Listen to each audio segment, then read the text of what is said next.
Hi, I'm Antonio Perez.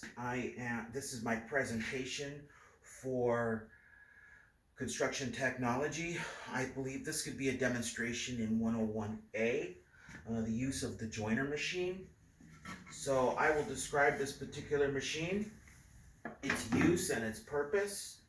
The machine is used for, the textbook says that the machine is used for providing smooth surfaces to clean up the saw marks that come on a piece of milled lumber. And I would say that's true, but it's much, much more than that. It provides a smooth surface, but it also squares up edges and surfaces to edges. So here, this is the joiner, and you can see it's made of several components. I'll open up. This piece is referred to as the fence, and this lower section is referred to as the table. The table is in two parts: the in-feed table and the out-feed table. They are parallel to each other, so they're at different heights, and that difference in heights is what determines the depth of the cut. So you can adjust one table relative to the in-feed table relative to the out-feed table, and that adjustment in height will determine the depth of the cut. Here you can see that this is referred to as the cutter head, and there's a blade or a knife that goes across it horizontal, and the utmost top part of the blade is exactly even or level with the outfeed table. So when the material comes out and is cut, once it finishes, this outfeed table is there to support that material right at that proper height. Um, this particular machine is 8 inches wide. It has an 8-inch wide table, so it's referred to as an 8-inch joiner. The length of the joiner, um, although is a factor, it's not referred to in its size. This is the guard that covers the cutter head knife, and it's spring loaded, moves out of the way so when material goes by, it clears it, and it covers the part of the cutters that's not being used. See here, I'm cutting way on the back side of the knife, so when I go through it, all of this knife, which is not being used, is being covered by the guard so you don't accidentally have an accident, cut yourself. And this will more than just cut you, it will remove fingers. Okay, so to properly use this machine, if you use it and repeat the steps and the motions and follow the safety procedures, you'll develop what is referred to as muscle memory. And so when you stand and operate this machine, you'll do it in the same way that safely duplicates each motion, and your body will remember it, and then it'll become second nature to you, and you'll be moving naturally in a safe manner when you're operating the machine in a safe manner. Some adjustments on this machine is the height. We can change the height by loosening this tension screw and turning this wheel. There's a little needle and a gauge here that shows and illustrates the difference in height. So here right now it's pointing to a little over a 1/16 of an inch. So if I turn the wheel, the lower table is moving. I'm not sure if you can see that, but it's definitely moving. So I'm going to adjust it so it's right at a 1/16 of an inch. And then I'm going to adjust the tension. So now the table's fixed, it's not going to move.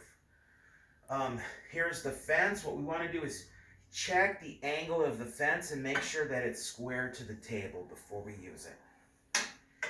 Here, if it's slightly out, which it is, I can loosen this clamp on the side, which just allows it to pull this knob and see it can move and change angles. So And there's a gauge over there, so if you wanted to go to specific angles like 45 degrees, 30, 15 degrees, that's possible. 0 is supposed to be 90, but look, at 0, there's still a little bit of slop in it.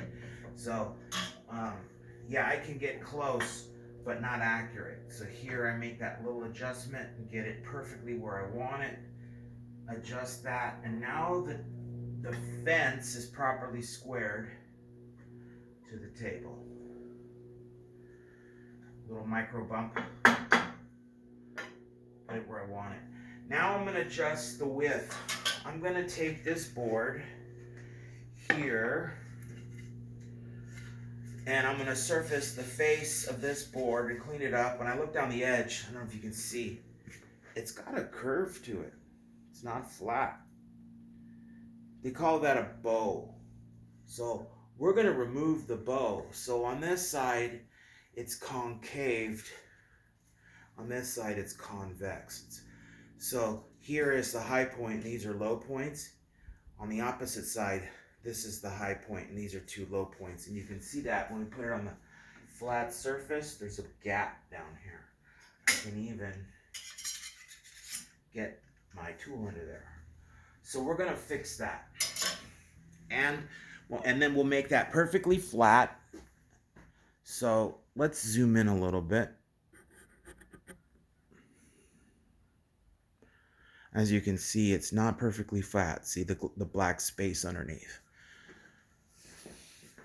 The dark space underneath. But yet it's resting at this point, resting at that point. So, and it's got a little bit of a wobble to it. So it's twisting too. When I put it over here, it's got a rocking horse effect.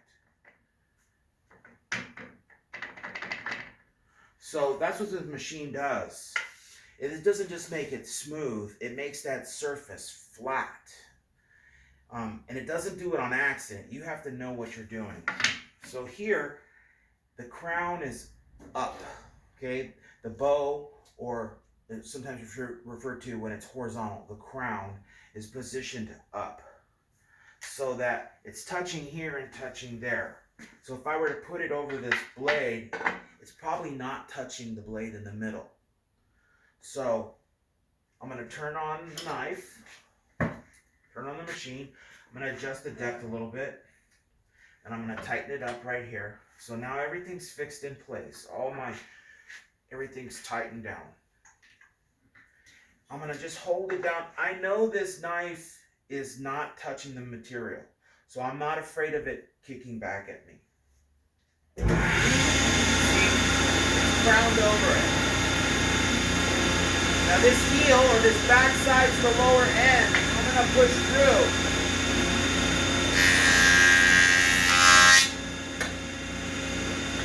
What I did, I just trimmed from here to here. Going that way. Now I'm going to flip the material around because it was touching here. This was the high spot or the low spot. And I'm going to drop in over the moving blade. I could turn off the blade. For safety's sake, you could turn off the blade. If you're an expert, you don't have to. But for this sake, we will. So now I'm going to hold it down. I know that it's still got a crown and that it's not touching.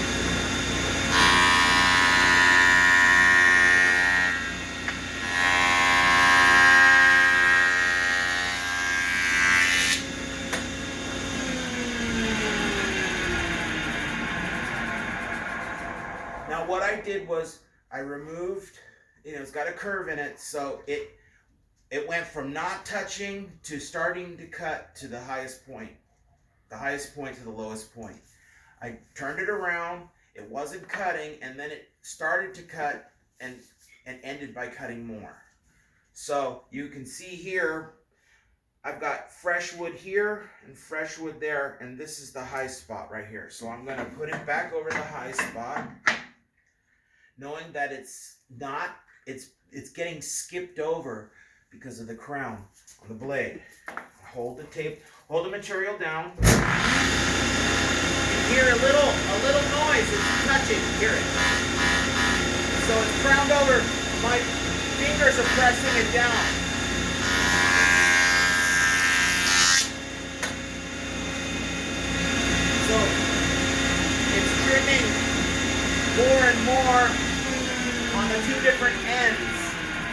I know this part has been missed because I have a pencil mark and it still hasn't been touched, and then right there's the fresh material. So here's the high spot over here, close to the middle. I'm going to turn on the machine, hold my material, touching ever slightly. See, I get a little pressure, push it into the knife.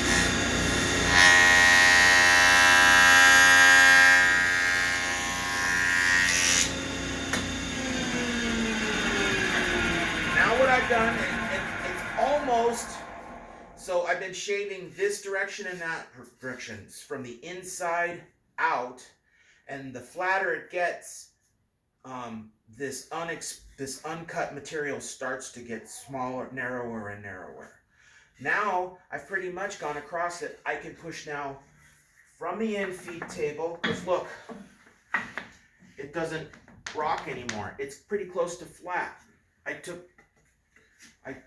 took the low spots out of it. Now I'm going to make it in one pass totally flat. Hold it down with two hands. Press it slightly up against the fence.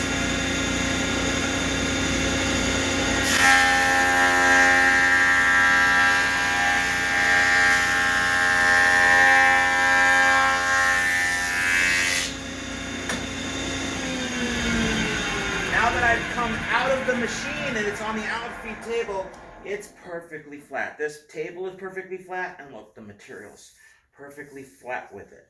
Now we're only talking about one side, not to say the other side. That's still the rocking horse.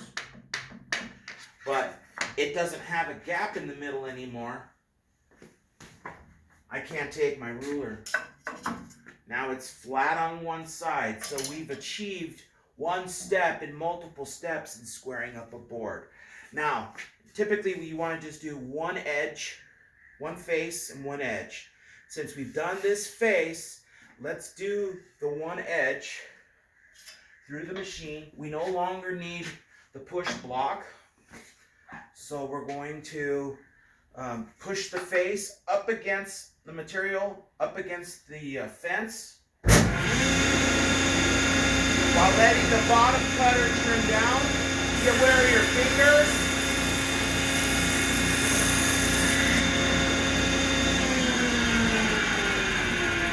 See, I could use the push block, but because this is a narrow piece and this is wide, not very stable. So I'm more stable by holding it with my hands and pushing it at the side there and pushing down at the top. Also, because the material's wider than the height of this guard, I know that anything above here is not very close to the machine, so I comfortably can do that. So now what we've done is we've properly flattened the board and squared the edge. Let's check for squareness.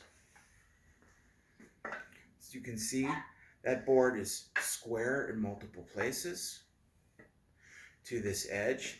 So we've achieved now a straight line and the surface. And it looks pretty straight if you look down there, or you look in that direction there. So we can't speak for this face and this surface, but that's another step in another machine. So that's a presentation of using the joiner machine. You're also able to do other things in this machine, like doing dados and rabbet cuts, but that requires a little more expertise, and it requires you removing the safety guard. So it does provide now another level of hazard. So you want to be able to master this skill before you go to the next level, so that you've achieved that muscle memory in handling and operating the machine. So when you go to the next level, you have the confidence and also the physical abilities to operate the machine with confidence and proficiency. Okay, this is Antonio Perez, a demonstration. Thank you very much.